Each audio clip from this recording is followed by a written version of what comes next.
হরে কৃষ্ণ। আজকে জগন্নাথ কথার সপ্তম দিন। তো আজকে এক বিশেষ জগন্নাথের লীলা আপনাদের সামনে তুলে ধরব। তো আজ আমি বলবো ভগবান জগন্নাথের এমন একটা মহান ভক্তের কথা, যার জন্ম অত্যন্ত নিম্নকুলে। প্রায় 17শো শতাব্দীর কথা। সেই সময় ভারতে মুসলমান রাজা ছিল ঔরঙ্গজেব। তো আগেই আপনাদের জানিয়েছি যে দিল্লির রাজারা সমস্ত প্রদেশে একজন করে সুবেদার নিয়োগ করত, যাতে সেই প্রদেশগুলোকে তারা কন্ট্রোল করতে পারত। তো এরকমই এক সুবেদারকে ঔরঙ্গজেব নিযুক্ত করেছিলেন। তার নাম ছিল লালবেগ। এই লালবেগ কটকে থাকতেন এবং কটক থেকে তিনি সমস্ত প্রদেশকে কন্ট্রোল করতেন। একদিন লালবেগ আসছিল পুরীর দিকে, কিন্তু আস্তে আস্তে দেখতে পেল একটা নদীর তীরে অনেক মহিলারা স্নান করছে। বেশ কিছু মহিলারা বুঝতে পারলো লালবেগ আসছে, আর লালবেগকে সবাই চিনত, কারণ ভীষণ ক্রূর আর নারীর প্রতি ভীষণ তার লালসা ছিল। লালবেগকে দেখতেই সবাই ওখান থেকে জল থেকে উঠে পালিয়ে গেল। কিন্তু একজন বুঝতে পারেনি লালবেগের আশাটা। সে একজন ব্রাহ্মণী ছিলেন, বাল্য বিধবা। তিনি পালাতে সক্ষম হলেন না। লালবেগের কাছে অনেক অনুনয় বিনয় করতে থাকলেন, লালবেগ যেন তাকে ছেড়ে দেয়। কিন্তু লোলুপ লালবেগ, তাকে তো এইটা গ্রহণ করতেই হবে। সে কি করলো, তাকে জবরদস্তি তাকে বাড়িতে নিয়ে চলে গেল এবং তাকে বিবাহ করে দিল। এইভাবে তার ধর্মও পরিবর্তন হয়ে গেল। এবার নাম হয়ে গেল ফতেমা। এই ফতেমা থেকে 5 সন্তানের জন্ম হয়। কিন্তু কালের প্রভাব, তার 4 সন্তানই এক এক করে মৃত্যুর মুখে ঢলে পড়ে। মাত্র একটা সন্তানই বেঁচে ছিল ফতেমার। তার নাম রেখেছিল শালবেগ। সময়ের সাথে সাথে শালবেগ যুবক হয়ে ওঠে এবং সে বাবার সাথে যুদ্ধ করতে যাবে, সেই জন্য সে কসরত করতে থাকে, শরীর বানাতে থাকে। তো যেহেতু ফতেমা একজন ব্রাহ্মণ পরিবারের নারী, সাথে সাথে সে জগন্নাথেরও একজন ভালো ভক্ত ছিলেন। তিনি সবসময় ভগবানকে স্মরণ করতেন, কিন্তু তিনি বুঝতে দিতেন না তিনি কিভাবে জগন্নাথকে ভালোবাসতেন।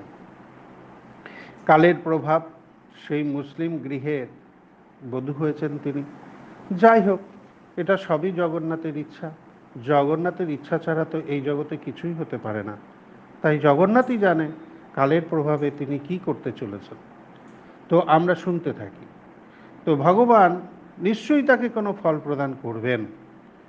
তো একবার শালবেগ বড় হয়ে গেল আর পিতার সঙ্গে যুদ্ধ করতে চলে গেল।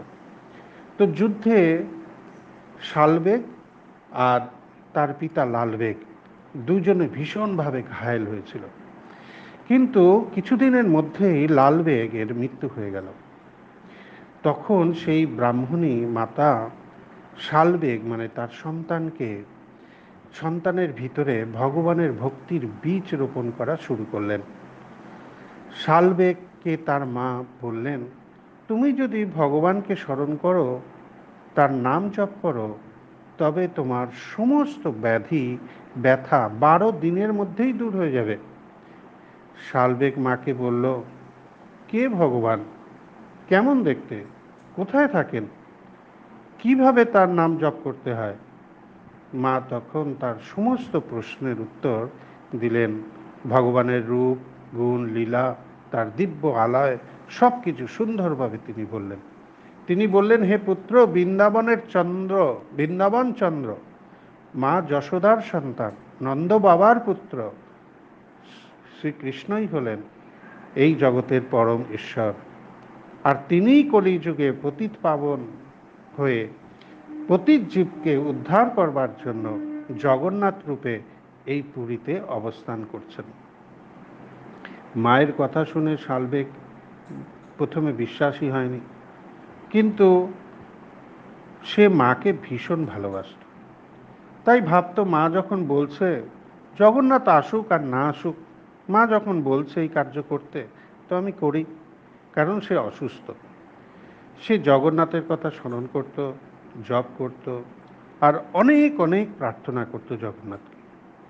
একদিন স্বপ্নে ভগবান জগন্নাথ শালবেগের মাথার কাছে এসে বলছে, শালবেগ, আমি তোমার জন্য একটা ওষুধ এনেছি, আর আমি এটা রেখে যাচ্ছি। তুমি যদি তোমার শরীরে এটা লেপন করবে, তাহলে তোমার সমস্ত ব্যাধি দূর হয়ে যাবে, তুমি আরোগ্য লাভ করবে। তো শালবেগ ঘুম থেকে ঘুম ভেঙে গেল।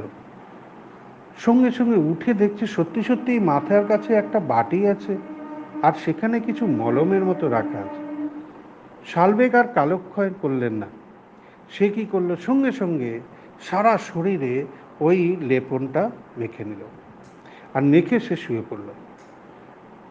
সকাল হতে হতেই তার সমস্ত বেদনা দূরীভূত হয়ে গেল, আর সাথে সাথে সে তাজা এক যুবকে পরিণত হলো, আর তার শরীর থেকে এক দিব্য জ্যোতি প্রকাশিত হলো।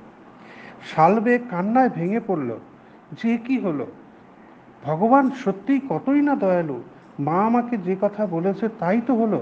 জগন্নাথ সত্যিই পতিত পাবন, আমি কতই নিকৃষ্ট, কতই না কিছু অন্যায় করেছি, কিন্তু ভগবান কিভাবে আমায় কৃপা করলেন। সে জগন্নাথের প্রতি অনেক বেশি কৃপালু হয়ে গেল, জগন্নাথের প্রতি অনেক বেশি তার প্রেম তৈরি হয়ে গেল। তিনি ভগবানকে অনেক প্রার্থনা করলেন, এবং তার জীবনের এক নতুন অধ্যায় শুরু হল। সে সম্পূর্ণরূপে ভগবানের ভজন কীর্তনে মেতে ওঠেন।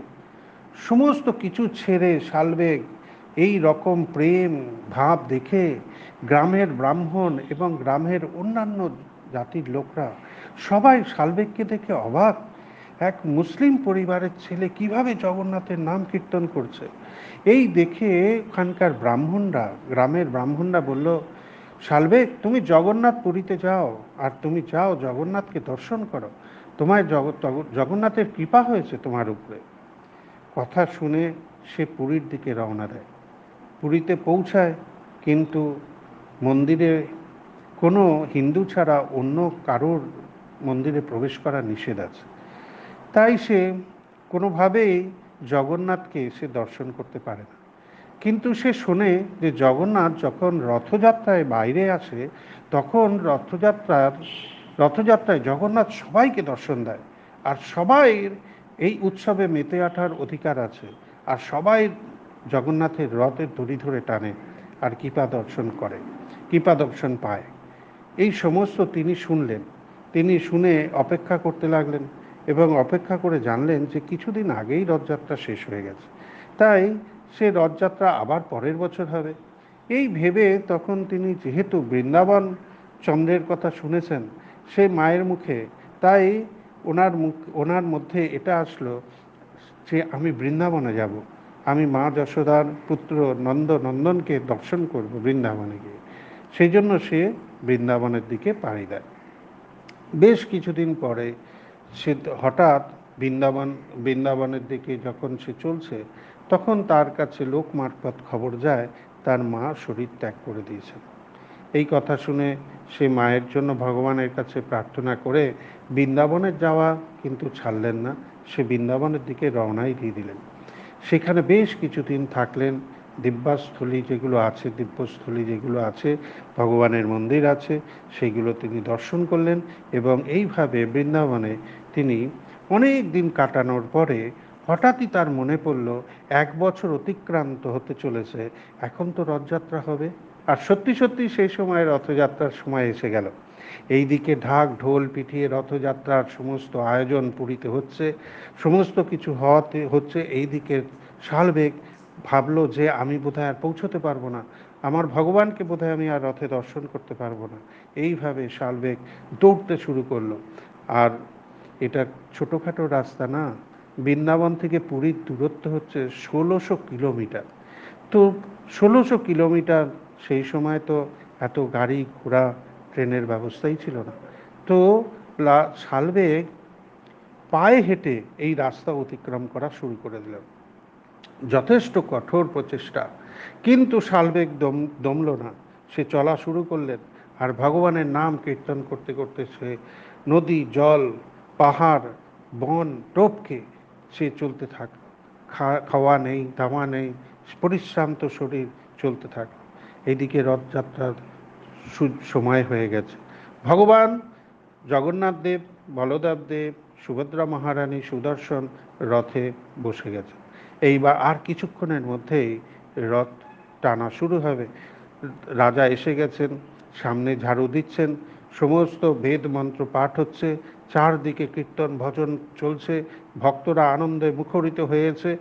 এইবার দড়ি ধরে টান দেওয়া হবে। তো দড়ি ধরে টানও পড়ে গেল, রথ চলা শুরু করে দিল। কিন্তু শালবেগ এসে পৌঁছাতে পারল না। শালবেগ কাতর প্রার্থনায় করছে, হে প্রভু, আমি যেন তোমায় দর্শন পাই, আমার জানি দর্শন হয় তোমার। তো রথ চলছে, রথ চলছে, রথ চলছে, সন্ধ্যার দিকে এগিয়ে চলছে, শালবেগ এসে পৌঁছায়নি। হঠাৎই রথ থেমে গেল। রথ থেমে গেল, রাস্তায় দাঁড়িয়ে পড়ল। সবাই টানছিল, রথ চলছিল, কোনো সমস্যা ছিল না। হঠাৎ সেই রথ দাঁড়িয়ে গেল। বুঝতে পারছে না সবাই, ভাবছে কোনো যান্ত্রিক গোলযোগ, না হলে কিছু হয়েছে। সঙ্গে সঙ্গে চারদিকে রথের যারা ছিল মেনটেনেন্স করবার, তারা সবাই চারদিকে দেখাশোনা শুরু করে দিয়েছে। সবাই রাজাকে রিপোর্ট দিল, রাজা রথ ঠিক আছে, কোনো সমস্যা নেই। কি কারণে রথ আটকে গেছে বোঝা যাচ্ছে না। রাজা বলল, হাতি নিয়ে আসো, ঘোড়া নিয়ে আসো, সবাইকে হাতিশালার থেকে নিয়ে আসো। হাতি আসলো, ঘোড়া আসলো, সবারকে দিয়ে রথকে টানানোর ব্যবস্থা হলো। কিন্তু রথ এক চুল নড়ছে না, রথ আগের জায়গায় দাঁড়িয়ে আছে। রাজা হয়রান হয়ে চিন্তায় মুখরিত হয়ে গেল, কি করব আমি। সমস্ত সব দর্শনার্থী যারা রথ ধরে টানছিল, এতক্ষণ যাদের মধ্যে অনেক আনন্দ বিরাজ করছিল, তারা হতাশ হয়ে রাস্তায় বসে পড়েছে। জানি না কি কারণে জগন্নাথ দেব দাঁড়িয়ে আছে। এরমভাবে অনেকক্ষণ পার হয়ে যাওয়ার পরে সন্ধ্যা হতেই চলেছে। অনেক সময় পার হয়ে যাওয়ার পরে হঠাৎই একজন জগন্নাথের সামনে এসে প্রস্তুত হলো। ছেঁড়া বসন, শরীরের কাপড় ছিঁড়ে গেছে, গা থেকে পায়ের থেকে রক্ত পড়ছে, এরকমভাবে একজন এসে উপস্থিত হলো। উপস্থিত হয়ে হাত জোর করে জগন্নাথকে প্রার্থনা করলো, আর জগন্নাথকে দেখতে থাকলো।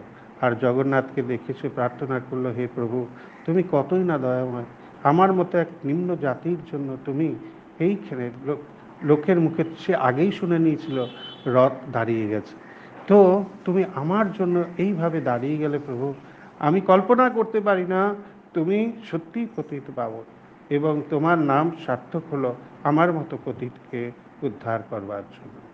এরপরে শালবেগ প্রণাম করলো, আর প্রণাম করলো, সবাই দড়ি ছেড়ে বসে গেছিল, কেউ দড়িতে হাত দিয়েছিল না, সবাই দড়ি ছেড়ে বসে আছে। কিন্তু শালবেগ খালি সেই দড়িটা ধরে তুলে যেই টান দিয়েছে, রথের চাকা ঘুরে গেল। সবাই হতভম্ব হয়ে গেল। এতক্ষণ এতজন মিলে রথ চালাচ্ছিল, হাতি আসলো, ঘোড়া আসলো, কিন্তু একটা বালক, এরকম একটা শরীর তার, আর এত বড় রথের রশ্মি ধরে সে একবার টান দিল, এত বিশাল রথ নড়ে উঠল। সবাই বুঝে গেল এই যে সে ব্যক্তি না। সঙ্গে সঙ্গে রাজা চলে আসলো, তারপরে প্রধান পুরোহিত চলে আসলো। প্রধান পুরোহিত এসে ওকে জড়িয়ে ধরলো। এর মধ্যেই ভগবান জগন্নাথের গলা থেকে একটা মালা খসে পড়ল।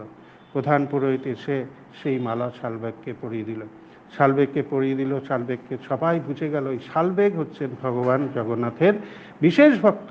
সেই জন্য জগন্নাথ দেব এইখানে দাঁড়িয়ে গেল শালবেগকে দর্শন দেবে বলে। তো সবাই এই কথা জেনে গেল।